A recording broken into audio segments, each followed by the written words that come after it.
Hey guys, it's another edition of Coffee and Curiosity. I'm George, And I'm Jen. and today we're going to be talking about Bob Lazar. So come on, grab your coffee and listen along. Alright, Bob Lazar today. Yeah. I got my Dunkin' French vanilla swirl coffee today, and I'm eating some Twizzlers. I love candy, guys. Got the Twizzlers going. Yeah, they're yummy. So Bob Lazar. Do you guys know Bob Lazar? If not, Listen along. let's see what we got to say about him. Pretty fascinating stuff.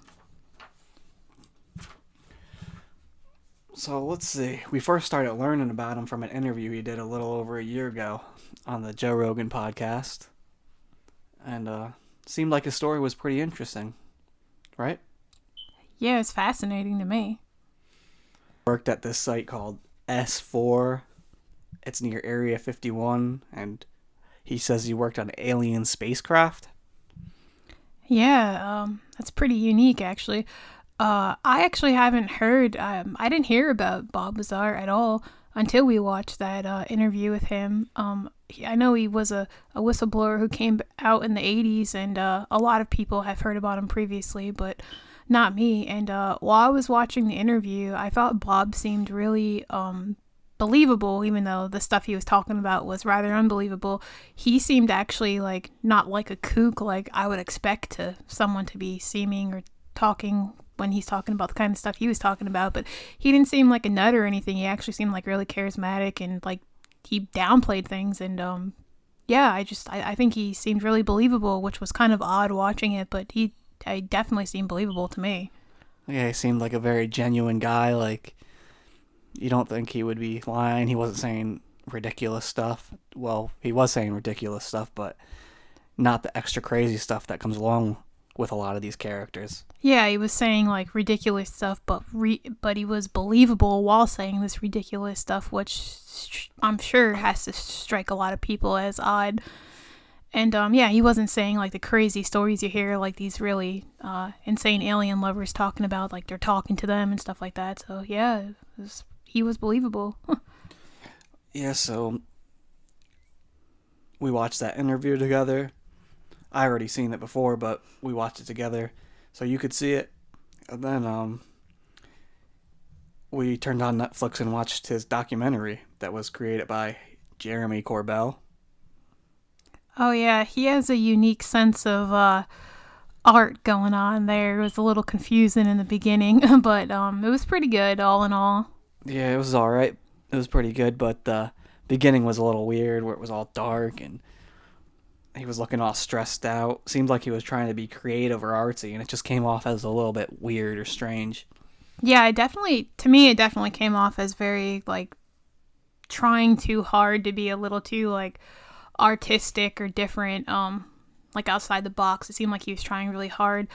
I remember thinking, too, while we were watching that, if I didn't see the interview first with Bob talking, I wonder if just watching the documentary would have like affected my thought process, because it seemed better to watch him in the interview talking as opposed to that documentary. Yeah, the introduction seemed a little long for the interview, for the documentary. Seemed a little weird, and I bet a lot of people might have turned it off if they didn't see the Bob Lazar interview at first. Yeah, Bob Lazar's story to me seemed much more believable and understandable when he himself was talking about it in the interview instead of the documentary, because if you just watch the documentary, you might not really understand exactly what's going on in the beginning or even throughout the documentary, because they don't really explain it that well. They just kind of show different bits and pieces, and he talks a little bit about he talks about his story and stuff like that, but in the beginning there's it's just like you just see text messages, and then like there's like this one part in the documentary where they're outside having a conversation, and they don't really like get into it too much and explain to you exactly what's going on throughout the documentary. So I could see how some people would get like a little thrown off and turn it off or something, as opposed to just listening to Bob talk on the interview, where he definitely sounded like really believable, and he told his story, which was interesting, and you could kind of follow along with what he was saying. And yeah, I mean, you could just grasp how you feel about him just from watching the interview, which was pretty cool. All right, so let's get into how the world came to know Bob Lazar.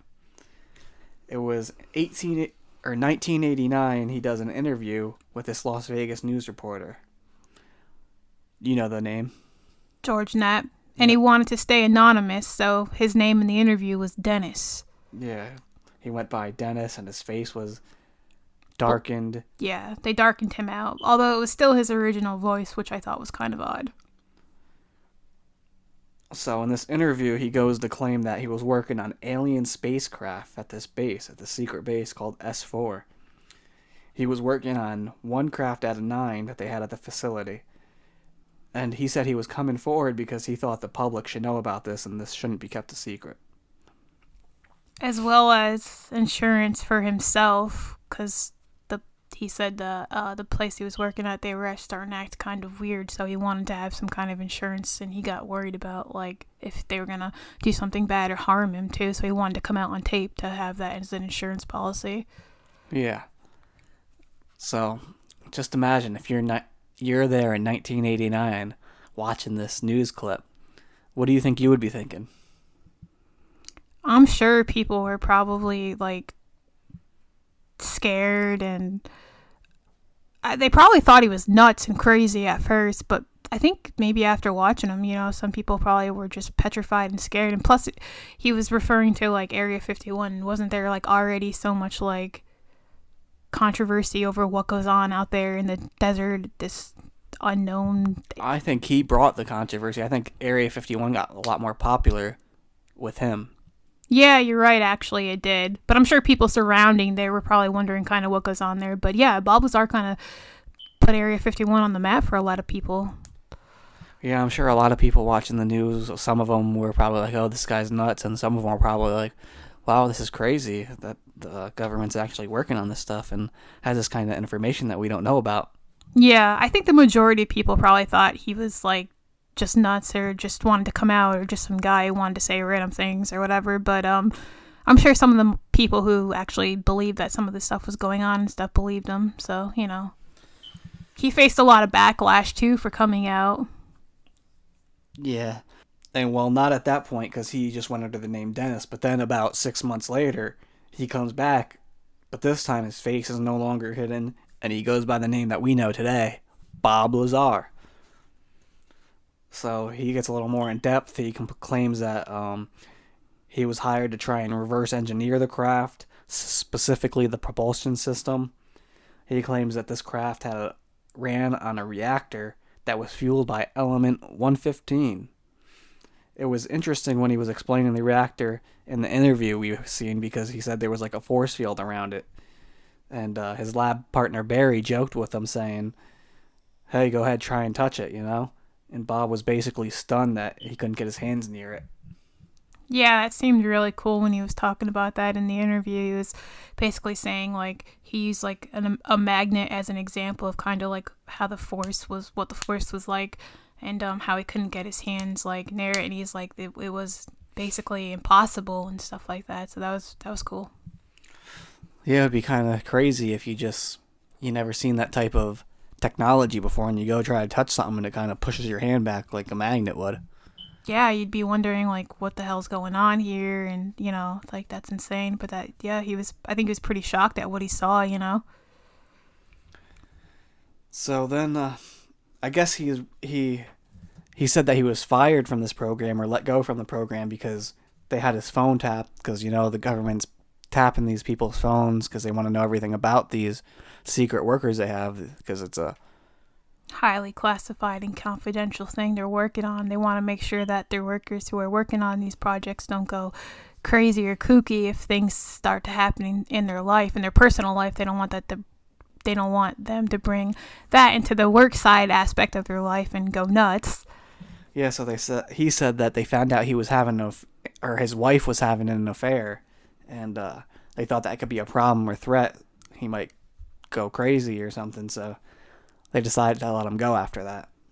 Yeah, they didn't like the fact that his wife was having an affair, and I think I even remember him saying, like, when they sat him down and kind of like talked to him or whatever, he didn't even know at the time why they were treating him the way they were treating him. He didn't know that his wife was even having an affair. They found that out before him.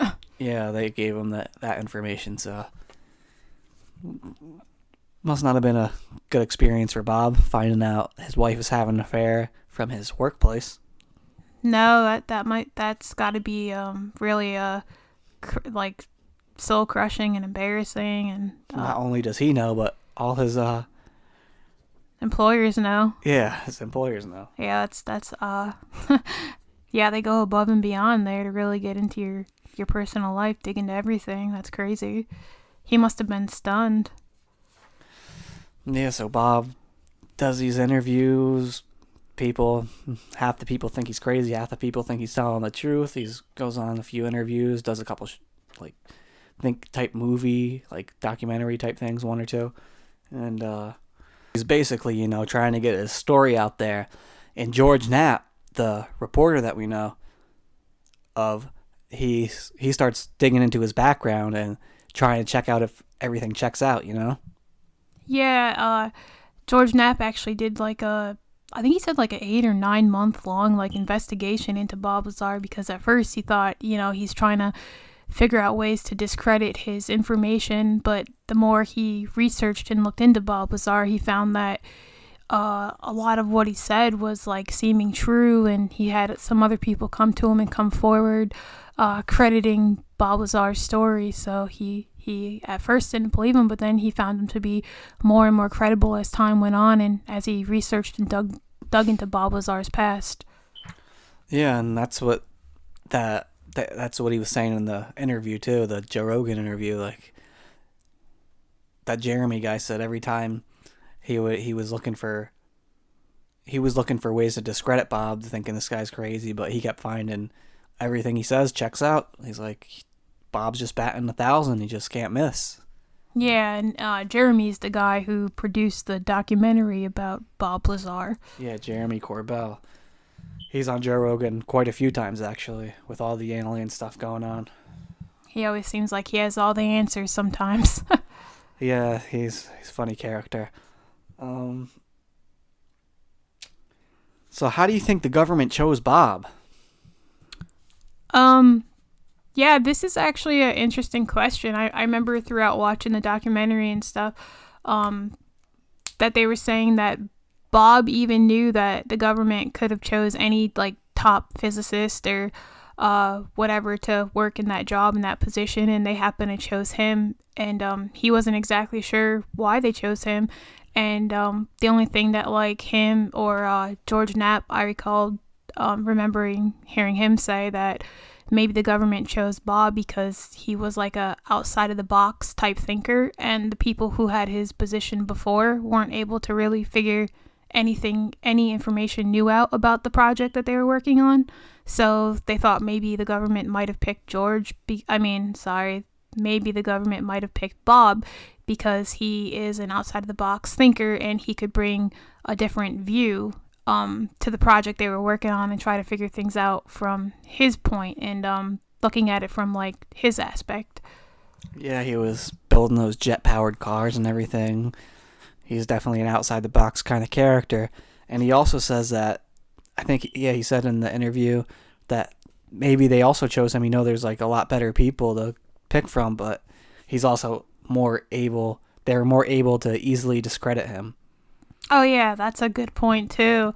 They figured since he was this newer, younger guy coming out of school or whatever, and his other previous job, that if he did come out with some of this information, that they would be easily able to discredit and throw some disinformation out there, and they wouldn't have to really do much because people would just assume Bob was crazy and lying anyways. Yeah, he'd be easily discredited. And so they chose him right out of, he says, because he was working as a physicist at that Los Alamos lab. That's where they found him, apparently. So let's get into his past credentials a little bit more. He claims that he attended MIT, and he also claims that he attended Caltech. But none of these schools have him on file as being a student there. Yeah, I found that interesting, and George Knapp talked about trying to verify his credentials, and so did like other people. And I think like in the interview and in the documentary, they were trying to basically make it seem like the government was telling the schools not to cooperate with people who were trying to verify Bob Lazar's attendance, that he actually went to those places, which seems kind of crazy, but I guess not really, since it's the government. I'm sure they would comply.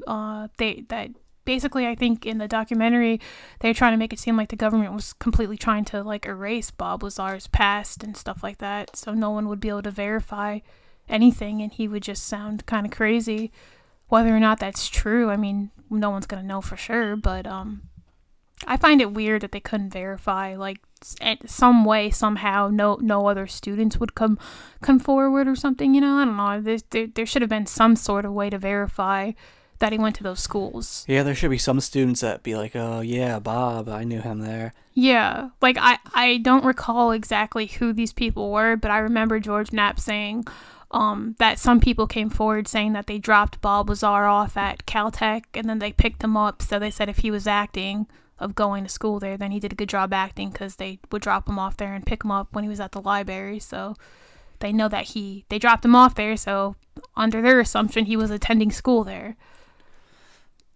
Yeah, so Bob basically says the government deleted all his files there and pretty much erased his past at these schools.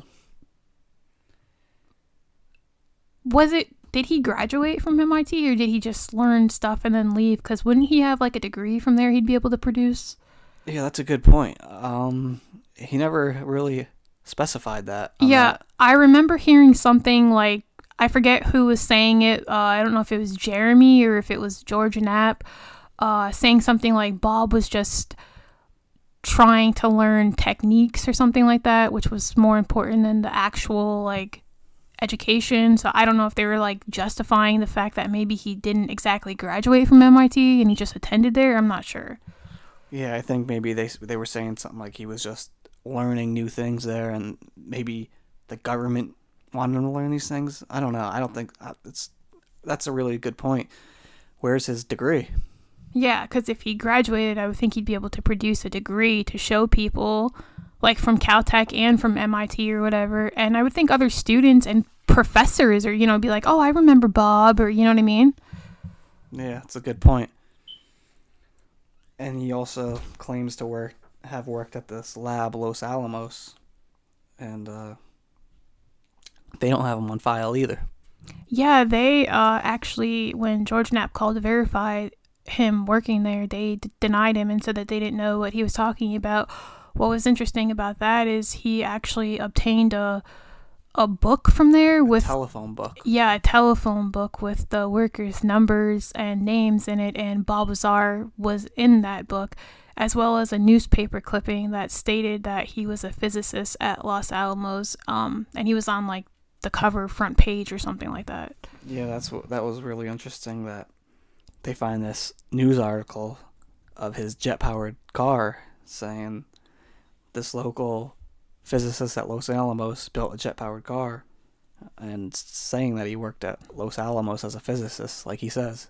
Yeah, but then even when George Knapp called back and said, well, I see him in the phone book and I have this newspaper clipping, I don't know if it was like archived or however he brought it up, and he said that when he confronted them with that at Los Alamos, that they basically still denied that they didn't really know who Bob Lazar was or whatever.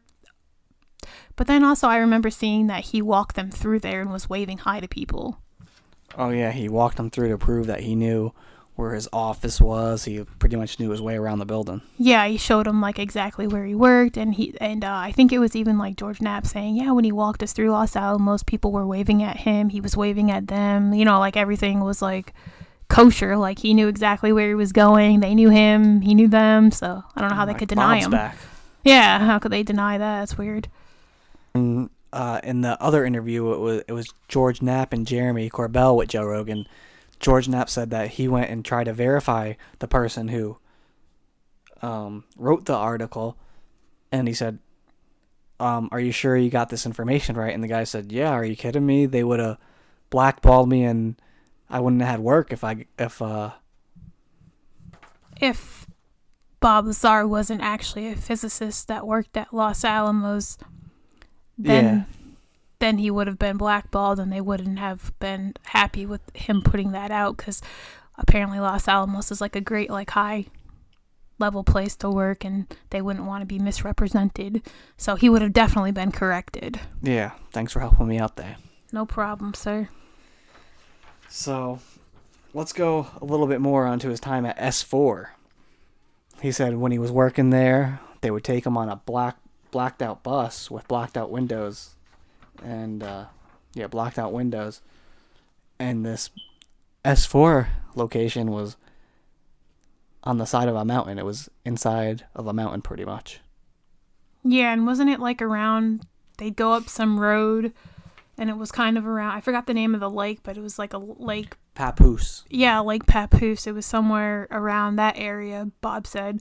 And they'd go up like a long road, and then it was S4 was in the side of like a mountain, and the door or the hangers to get into it were kind of like made to look just like the mountain, like camouflage to blend in with the mountain, so you couldn't tell exactly that it was an area to go into.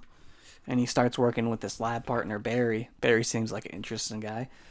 And Bob believes, from what Barry has said, that the previous guy who was in Bob's position had died working on this reactor. Yeah, trying to like cut the reactor open or something like that. He believed, from what he previously heard or what somebody must have said, that this guy that he replaced died.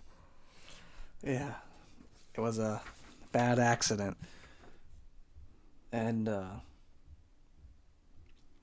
he's there to try to reverse engineer the propulsion system. And he's working on one craft.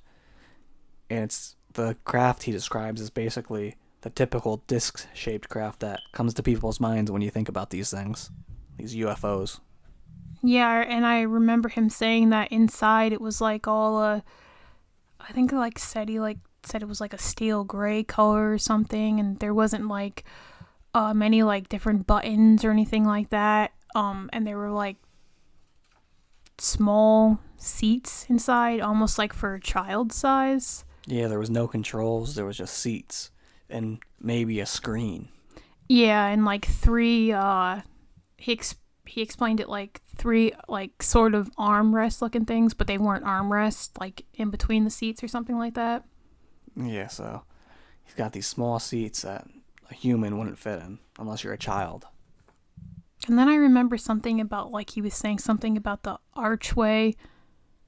I don't know if it was like the archway to the door or something, where it was like illusions or not illusions. I'm trying to think of the word. Like optical illusion or something like that. He was saying like it was like it turned into a screen, but you could like kind of see through it, like transparent or something like that. He was saying. I think he was talking about the screens. Yeah, I think he was saying like the screens, like the archway turned into like a transparent screen or something. I remember him saying something along those lines. Yeah, something like that. I don't know if he was describing the screens that he was talking about there or the hatchway, but he said he could tell the hatchway because it was like a honeycomb thing, like a 6-pack of beer box where you could close it if you were pushing against it, but if you're pushing down on it, it wouldn't go down. Yeah, he explained that. He said that was like the only thing he thought he could possibly like recreate with metal or something like that. It's the only thing he understood. Yeah, the only kind of material used in the craft that he thought he might be able to know what it was or understand. And everything else he was pretty much uncertain of. And so I guess one day Barry says, come on. They tell Barry, hey, come on and bring Bob with you.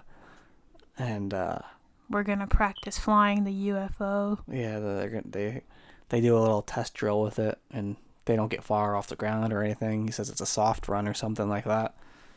And he even said a guy was actually inside one of them, too. Yeah, flying this thing, and he said it didn't fly like you would think side to side. It actually turned up on its belly and flew that way. Yeah, he said it went like belly up and flew that way, which is interesting because I always thought they would probably just fly like from the bottom. Yeah, like you see in TV. And then I think he said like also it made a tad bit of noise, but then it went silent once it got like so far off the ground. It was basically silent. Yeah, that made a little bit of noise, but then it was pretty much silent. So that was an interesting thing to see, have to witness if you were Bob.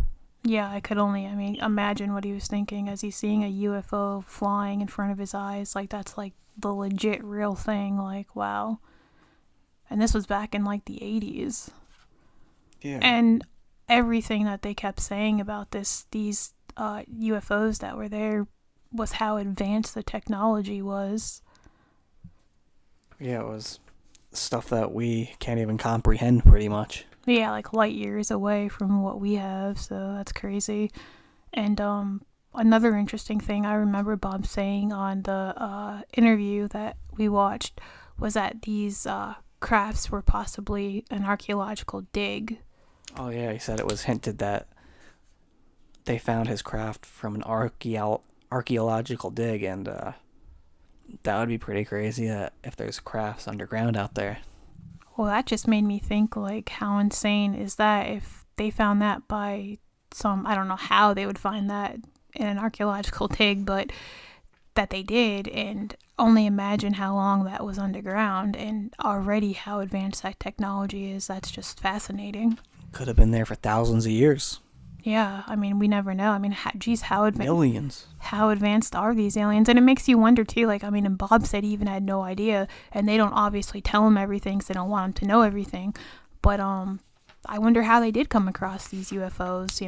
Yeah, it's one thing about this project. He says that they only let each person get a little bit of information. Like, they weren't allowed to work on every craft. They just had he just worked on the propulsion system. That was it.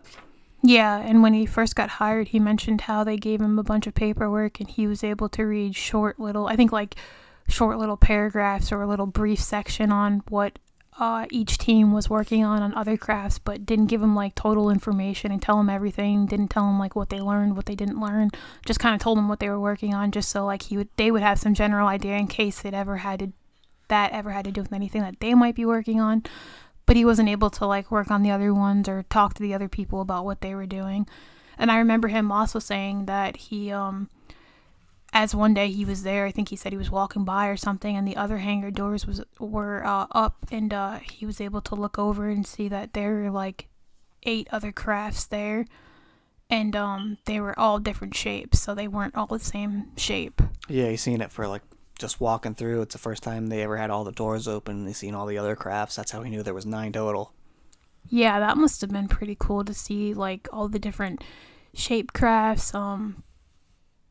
I remember he was like explaining that in the interview, and I thought that was really cool. Like, I think he said like some were like, I don't know, like kind of sort of tic-tac shaped or something like that, and others were square and then round. Yeah, there was a cube one.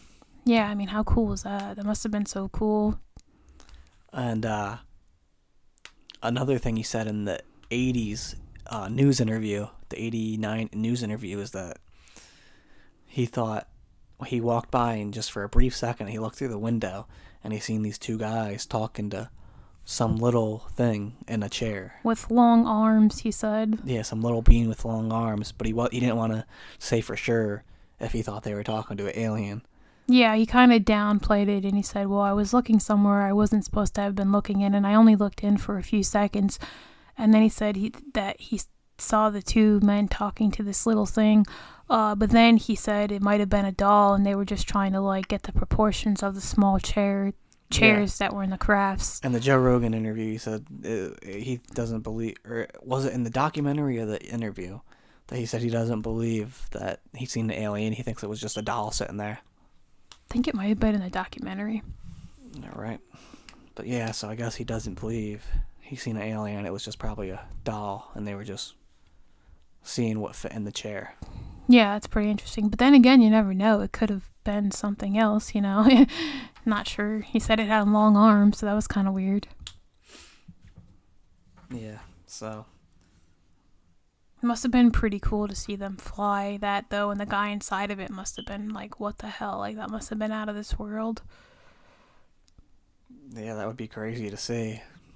You know, sometimes you think you see things in the sky. Have you ever seen a UFO?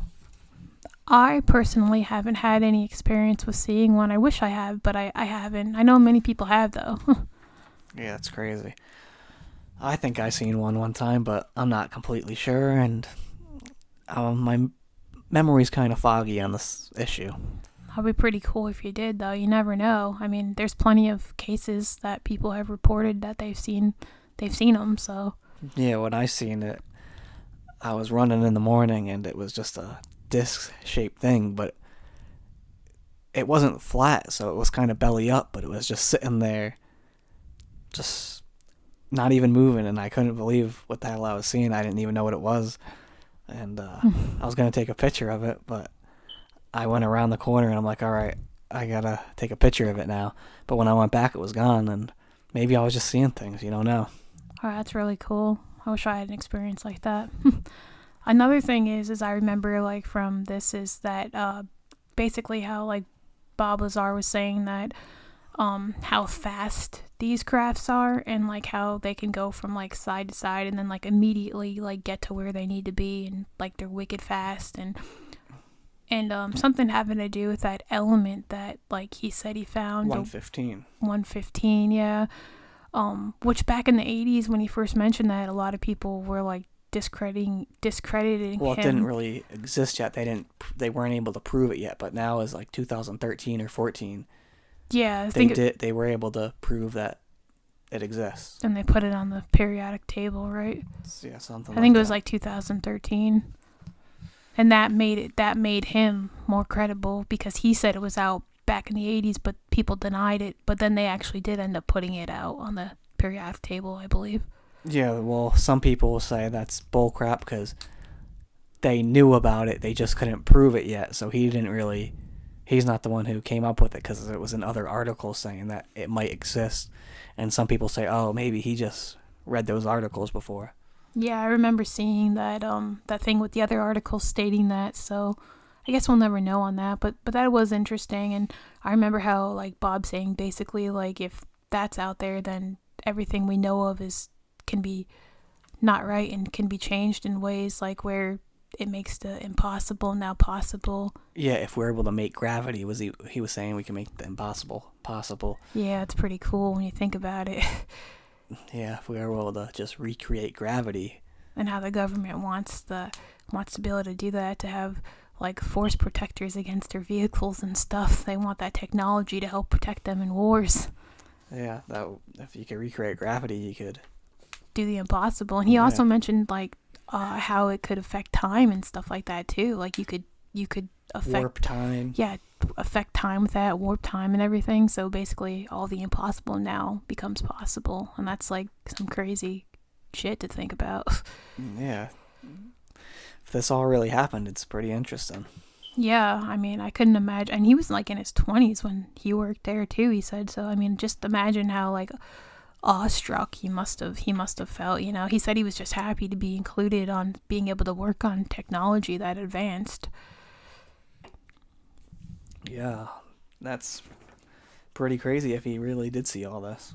Yeah, if only he could have. Well, if only there were some pictures or something, but yeah, I wish he got some pictures in there or something, or some other proof that he could show us now and be like, see. And wasn't there some sort of like thing whether he snuck out some like element or something? Yeah, the element 115. Yeah. They said they did a little experiment, but they can't find the tape on it. Yeah, and they played like some quick like few second tape of them doing the experiment, although but you couldn't really see anything. Yeah, although that part of the tape didn't show the light bending or whatever he said it was supposed to show. So it was just like the ending of it, which kind of sucked. What was also interesting is how he said he would take his friends out to this special spot near Area 51 where you could see the crafts every Wednesday. Yeah, and in the desert there where they could look up and see the practice flights of the UFOs, and apparently they got like a few tapes of it or a few minutes of it on video before they got caught and got in trouble. Oh yeah, he said the third time they went, he got arrested, but they say there's no proof of that either. Yeah, that's interesting. I wonder what's going on with that. Some of the tapes he has, I think you could see online though, like the few seconds of the footage, it's like a light in the Yeah, it's sky. just like a light. It's not really very good proof, but Yeah, I think the documentary shows it too. And a lot of people, Jeremy was saying, oh, they were saying it's photoshopped or like it's edited somehow or something like that. So I know there's like a controversy or spectacle of whether or not that those are legit and real tapes. well, they don't. It doesn't even prove anything. It's just a little light. Yeah, it's just a little light, so it's not really like that telling, but And he says, well, he it's says that's what because it it's is. video from the 80s. Yeah, which makes sense. I mean, it was a long time ago, so probably wasn't able to capture anything that great. Is there anything else about his time at S4 that you could think of? Hmm. I don't know. I think it's like the whole thing seems kind of crazy. How when he went to go work there, he boarded a bus, and then the bus had the blacked out windows, which was everything just seems so secretive and stuff, and the space in the side of the mountain where apparently this big place was. It'd be cool to try to find that and like locate that, even though I know that's probably near impossible. But there's been a lot of people online who've been trying to like Google image this where this place could be in the side of the mountain, and they say that they saw some roads that might have something to do with it. And I thought it was kind of interesting too when Bob talked about how when he first got the job there, he thought that they were messing with him at first, and Yeah, with the crazy stuff in the writings, yeah, like the documents. he didn't believe like what he was reading at first, and he didn't even know like that's the kind of job he was going to work for, like having to do with like UFOs and stuff like that. He wasn't even aware of that when he first got there, and then when he first got there, he thought that they were like messing with him and trying to put him through a test to see if he could remember this information or something like that. Or they were putting him through a test to see if he would leak it, and they would only give him that information so they'd know where it would come from if he leaked it. Yeah, but then apparently it was real, and that's exactly what he was working on. And some of the other stuff he said he got to read, which is what the other people that were there were working on with the other UFOs. That seemed kind of cool too. He mentioned them. I just can't think of exactly what it was off the top of my head. Yes, I don't know about that, but he says after he came out, they started attacking people close to him, like harassing them pretty much. Yeah, and took away some of their clearance that they had in jobs that were similar to what Bob did, and people close to him were getting harassed by them and stuff, so that bothered him. He said once he came out, he sometimes wishes he never came out.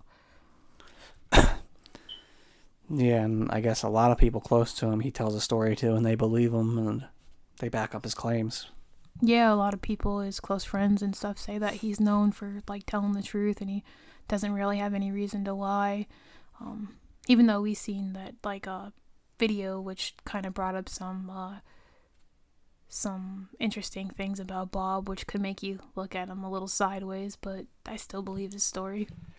Yeah, let's get into his interesting past. Yeah, his ranch apparently he owned, or his Honeysuckle Ranch or something. yeah, something Honeysuckle Ranch, where it was like A brothel. yeah, was it like a, I don't know, prostitution thing or a brothel or Yeah, that's what a brothel is, just yeah. so. But I couldn't really find too much information on that. Yeah, that's kind of weird. That, I mean, it didn't seem like someone like Bob would be into that. But then again, as like George Knapp said, he was always into like outside of the box type of things and stuff. So Yeah, he said he's a crazy guy. He likes jet engine cars, he likes prostitutes, and he's a really crazy character. yeah, he's a really out of the box character there. So But he did get arrested in 1990 for his part in a prostitution ring. yeah, he met some lady, and then they apparently like rented out some two-sided house, and He has some 2 rooms in an apartment thing or something building. yeah, and one of the videos we watched was claiming how like what was going on in the building, and they like drilled holes and had Yeah, he had video of all the customers, and he recorded all their license plates. and he was trying to help the lady with her I don't know, was it brothel business or Or prostitution. And he took 50% of the cut or something like that. And apparently George Knapp told on him because he didn't want him to seem like... Yeah, George Knapp said he told on him because he didn't want him to get more in deep with it or something. I don't know. He didn't want him to seem discredited for someone he was researching and trying to, like, bring to light, like, this guy's telling the truth. He didn't want that to make people, like, discredit him. Yeah, he told George Knapp, like, hey, I'm running this prostitution business. And George Knapp's like, are you crazy? And then went and told on him. Yeah, he's like, what the hell are you doing? That's one story. And then there was others that came out on exactly how that happened, so... Yeah, what's really weird, the most interesting part of this is his first wife ends up dying from carbon monoxide poisoning. And a couple days later, Bob takes over the house. Seems a little weird there. Yeah, it seems a little suspicious. And after that happened, he moved his new wife in or something like that. Yeah, him and his new wife moved in. That's a little crazy. Not implying anything, but that's interesting. Yeah, that is interesting. And carbon monoxide seems like a odd way. And I don't know, yeah. Undetectable. And especially they were saying Bob was claiming like bankruptcy right before that, and then he took over her house, and then he had the prostitution thing going on. So he seemed like he was a little questionable. Yeah. In that aspect. But it could all be coincidence. Yeah, it could just be that other part of his life, but his story about the UFOs still seemed legit. The way he was talking about it, he seemed honest, so... Also from the video we seen, I don't know how true this is either, it said him, George Knapp, and the Lear guy, the flyer, the pilot, they all knew each other before all this happened, and maybe they concocted this story. Oh yeah, that was interesting, and a lot of people I don't think picked up on that or knew about that, if that's true. And we watched this video where it said that they all hung out and met at some event that Bob Lazar actually was in charge of or hosted, and they did fireworks in the desert and all kinds of like crazy the desert event creations. Yeah, and that these guys all went together and hung out there before any of this came out. So maybe they concocted this story together. Yeah, that would be crazy if that ended up being the case, but I don't really have any strong evidence of that. Yeah, there's not really too much strong evidence of that, and I mean, considering as what we know, like how much George Knapp looked into this and stuff, and he's supposed to be like a pretty good reporter, and he's won a lot of awards, so I don't really think he put his like self on the line like that, but you never know. Hey, maybe for the money. Yeah, I mean, maybe they got some sort of giant payout, who knows. So what's Bob doing these days? Yeah, well, judging from that documentary we watched, he owns that business, nuclear... United Nuclear Scientific Supplies, so if you want to buy something, there you go. Yeah, and it seems like he also got in a little controversial trouble there at his business. He got raided twice. Yeah, during the documentary, they raided him. He claims they were looking for element 115. Other people claim that's bullcrap, and they were looking for something that might have killed somebody. Assisted people in a murder that this special... something he was selling, one of these special substance that only like Bob came up as selling on the internet. Yeah, he's the only one. And murdering somebody else, so they were trying to research or raid his place to see if it was there, probably, and see if that was the person who bought it or something like that. Yeah, so we don't know about that either. Who's telling the truth there? Yeah, and in the documentary, it made it seem like they were raiding it looking for something having to do with the UFOs and his time at S4. One thing interesting that I came across is when I looked up his company, United Nuclear. If you look on the Yelp reviews, one of his reviews is from Jeremy Corbell. Seems a little funny. Oh yeah, that was interesting because they're such close like associates and friends, and Jeremy gave him a glowing review. This place is great, 5-star review. Yeah, that's funny. But yeah, if you guys have any information on this, tell us what you believe. Yeah, what are your guys' thoughts and assumptions on Bob Lazar? I know, like, just from, like, hearing other people talk, that he does seem very genuine when he talks and charismatic, so he is highly believable, so even if he's not telling the truth, he's definitely convincing a lot of people he is. Yeah. He convinced me. Yeah. I mean, if he's not telling the truth, he's got some traits of a real psychopath there because he's highly believable. Yeah, he says it with a straight face. He seems honest and all that, yeah.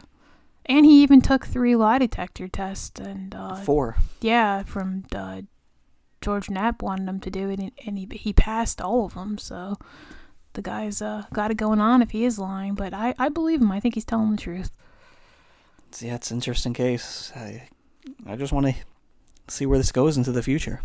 Yeah, I wish there was more people that maybe had possibly worked with him or maybe since then worked there. I know they kind of mentioned in the documentary that one thing that the government could be doing is having people work on these and then every decade or so put them away and then bring them back out to see if the technology has advanced anymore to figure out what they use to create these and then put them away for another decade and take them back out. So maybe that's what's going on.